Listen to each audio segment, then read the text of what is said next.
Hello Year 3, this is lesson number 3 of Talk for Writing lessons for week 3 in term 6.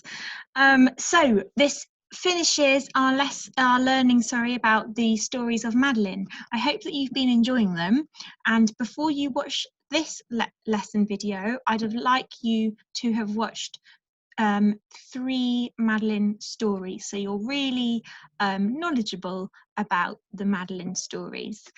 I really loved them. When I was a little girl, there used to be cartoons of Madeline on the television, which I really enjoyed. So I hope that you enjoyed those stories too. And they are real classics, so that means they're really famous, and they've been famous for a really long time now. So they're a good story to know about, a bit like Wind in the Willows. So today we're not doing much writing, we're going to do some illustrating instead. You might have noticed that in the stories of Madeline, the writing is very small. It's right at the bottom of the page, and the illustrations take up most of the room on the page. The illustrations are really important in these Madeline stories. Let's have a look. So here you go. Here's the illustration of Madeline with the tiger in the zoo, not being scared of it at all. And you can see all the other girls are crowding around Miss Clavel because they're scared of the tiger. And Madeline's saying, look at the expression on her face. She's saying, I'm not very scared of you. So that's a really nice illustration. And I think for these illustrations, they have been drawn with pen, and then watercolour has gone on top of the pen to add the colour. So it's like a line drawing with pen or pencil, and then watercolour to add some colour. And here is the illustration, a different one of the girls walking in rows in the night. So you can see there's lots of detail on the building, lots of detail on the lampposts. There's a certain style to the illustrations.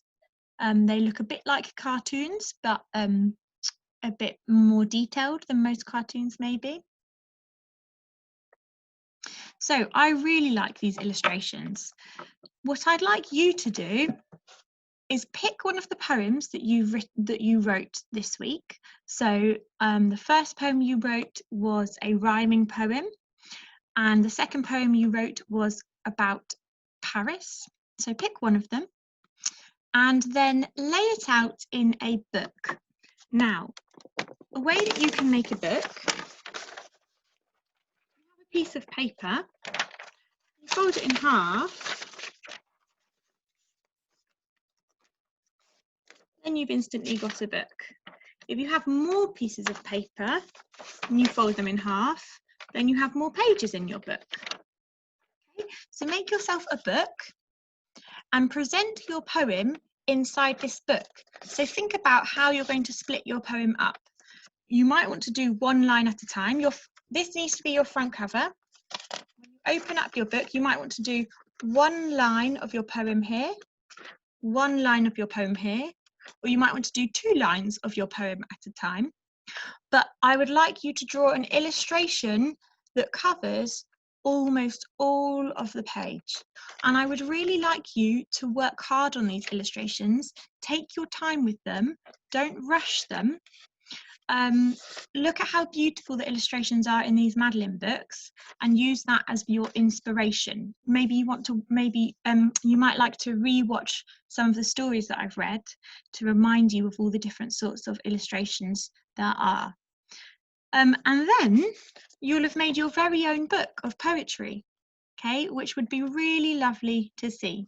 So I hope you enjoy this Year 3, turning your writing into a book, and I'm going to really enjoy looking at them when you take photos and upload them all to Tapestry.